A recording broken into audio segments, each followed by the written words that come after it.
Bonjour à tous, bienvenue sur la chaîne de Brist BD. Allez, aujourd'hui un petit retour sur la lecture de ce tome, hein, c'est donc le tome 9 du cycle mage des éditions Soleil.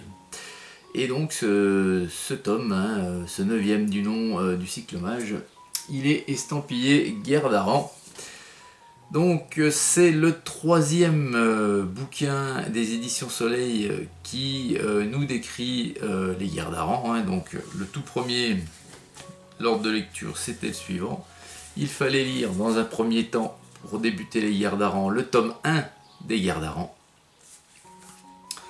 Il fallait lire ensuite le tome 21 d'Orques et Gobelins Aurak, vous voyez, guerre d'Aran.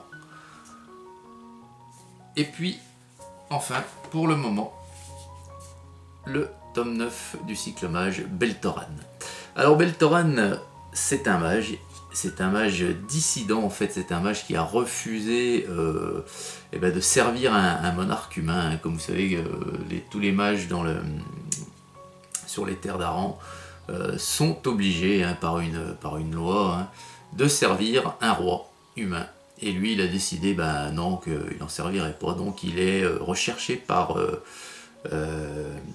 l'Alliance des Ombres, hein, qui est en fait tout ce qui chapeaute, on va dire, la caste des mages, et qui se charge de faire entrer dans le rang les mages comme lui qui sont dissidents, qui refusent de servir un monarque humain.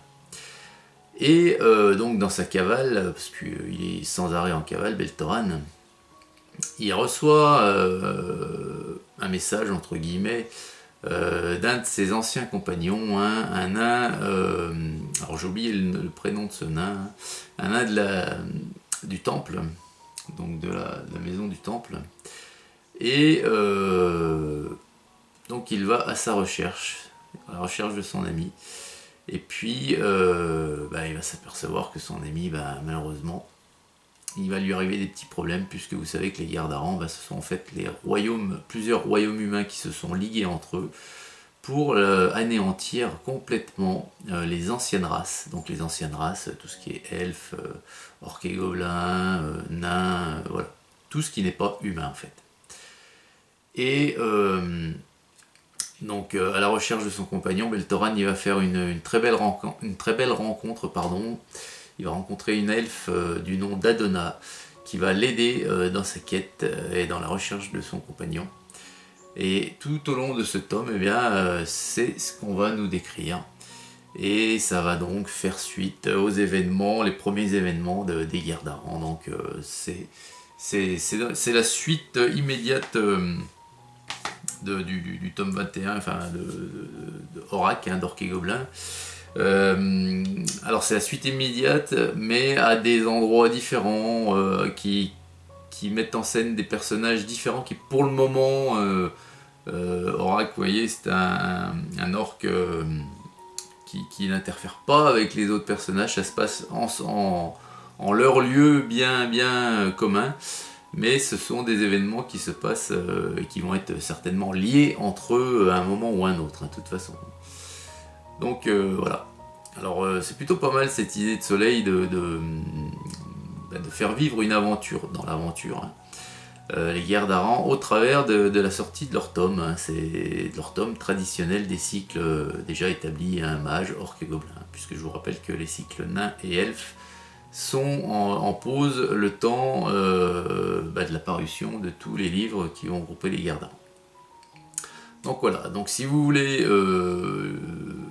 apprécier cette histoire des guerres d'Aran, il faudra obligatoirement acheter, pour une compréhension complète, hein, parfaite, non seulement les tomes des guerres d'Aran, mais aussi les sorties actuelles de mages et orques et gobelins. Voilà. En ce qui me concerne, ça me pose pas de problème puisque je fais les 4 cycles plus les guerres d'Aran. Donc voilà.